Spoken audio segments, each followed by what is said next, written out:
The Caribbean Industrial Research Institute, or CARIRI as we know it, is having their Business Hatchery Programme beginning on the 8th of October 2025. It's not the first time they're doing it. We're going to find out a little bit more about it with Senior Business Development Officer Karen Sukha. Good morning to you, Karen. Good morning. Welcome to the Now Morning Show. Thank you so much. Thank you for having me here. Not a problem. Good morning to your listeners.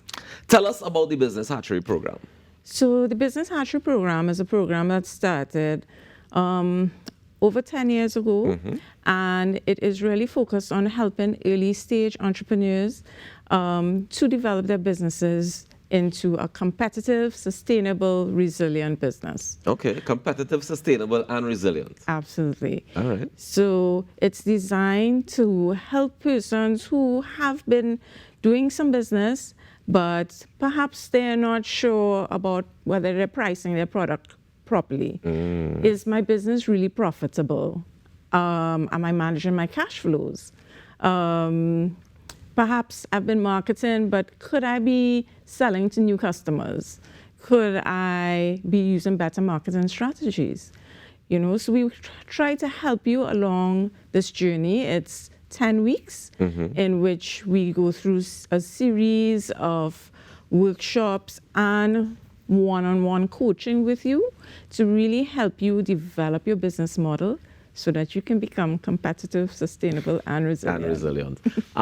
In terms of who should apply to be a part of this program, I mean, you're talking about entrepreneurs, you're talking about small businesses essentially, but is there like a type of business that you support preferably, or is there an age bracket? Is there anything like that?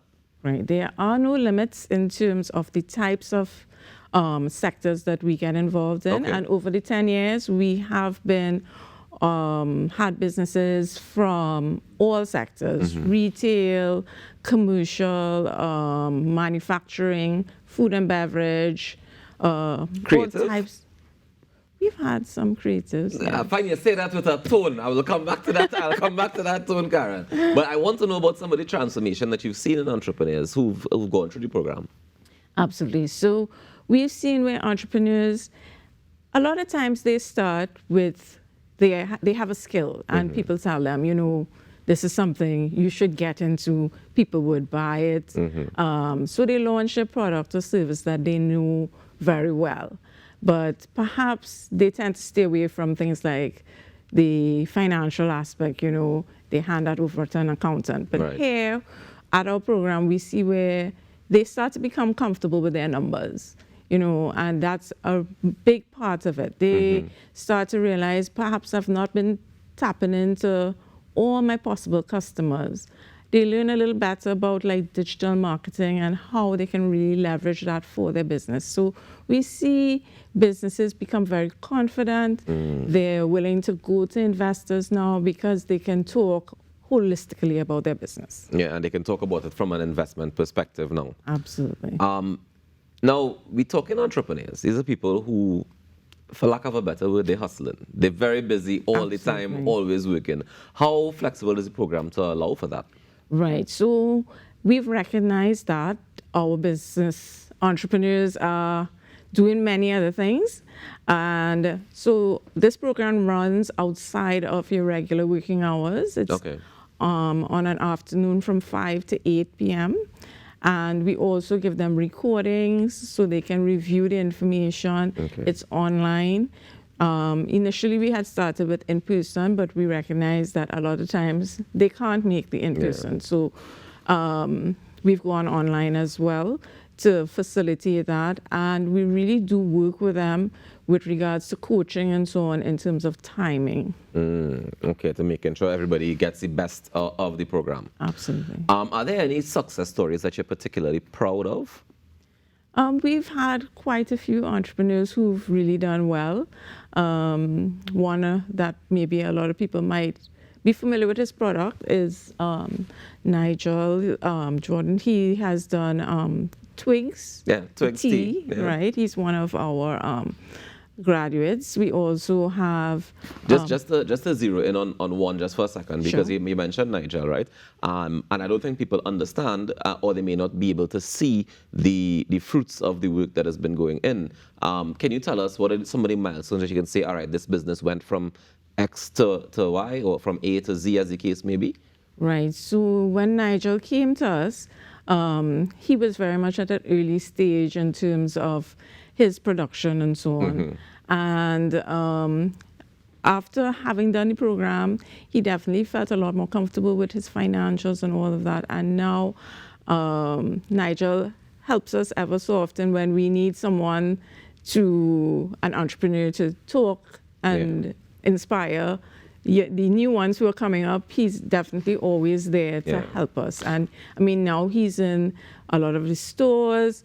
He's not just here. Correct. And that for me is one of the best parts about it, is that we've seen Twigs grow from being, in up markets and pop-up events and stuff like that, go from that to being in stores internationally and shipping internationally. To me, that is definitely a mark to say, well, all right, this is something feasible that we've taken from ground zero and made it into it's an international brand at the end of the day now. Exactly. So what would you say to somebody who's considering the program but hasn't quite made their decision yet? They're still thinking, well, I hustling, I had things to do, I don't have time for this. Right. So for those people, I want to just tell them, invest in yourself.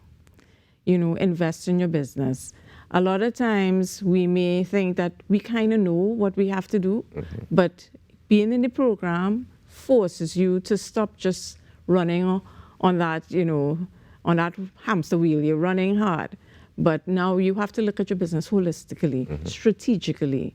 So not just the one-man show, but invest in yourself and take that time to plan strategically, because you may be working really hard but not seeing the fruits of that labor. I mean, lots of entrepreneurs have that challenge and that concern as well.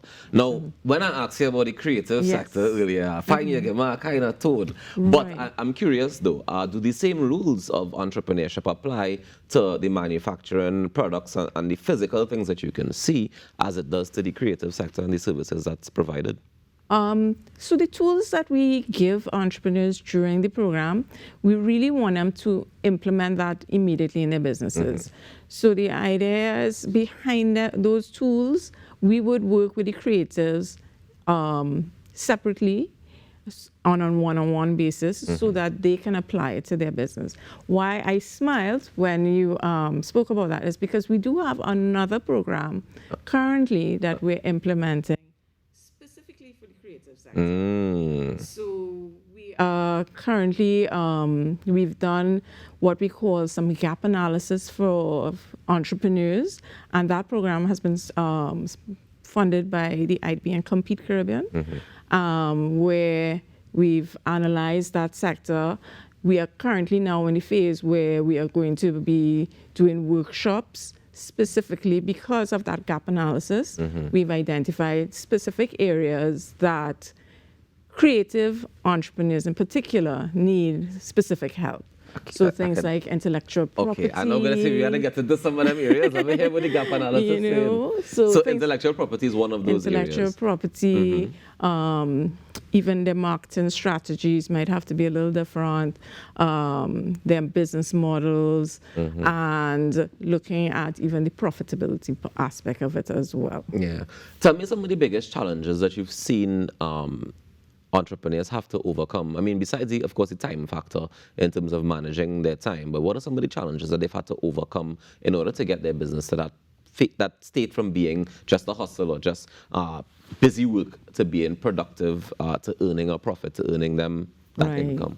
So one of the things that early stage entrepreneurs really have a challenge with is that they have very limited resources, much more than a person who can employ a marketing specialist, so they have to become much more creative in how they get expertise if they can't develop it themselves. So there's always that challenge, and in our program, we're asking you, if you feel you're strong in sales, well, come and learn the financial part. So if you feel that you're strong in the production aspect, but you don't know how I really should have structured this business, what my business model should be, we asking you to come and let's learn that part of it as well. Because what we want at the end of the day is you have a holistic view of your business. Okay. Is that encouraged for business? Like, I mean, a bunch of entrepreneurs get together. Do we also encourage that community and that exchange in terms of you might be strong in production and I'm strong in sales and this next one's strong in marketing, and we kind of all pool together the resources to help each other going forward? Absolutely. So, and that, when we think of Nigel from Twigs, that is one of the key things that happened after he entered our program, was that he developed some friendships along the way with early stage entrepreneurs, all at the same level. And that's one of the things that makes our program different from, you may say, well, I can go and learn these things on YouTube or in an external program. But the reality is, when you come to Business Hatchery, you're sitting with entrepreneurs who are experiencing the same challenges as you. So you develop those friendships. We've had where entrepreneurs go in and pop-up shops and, well, I can only be at this one, but I'll share a table with you and I'll take your product with mine. Right. And we want to encourage that sort of sharing and collaboration, because that networking really helps with moving your business forward, especially with limited resources. Most definitely, that limited resources part.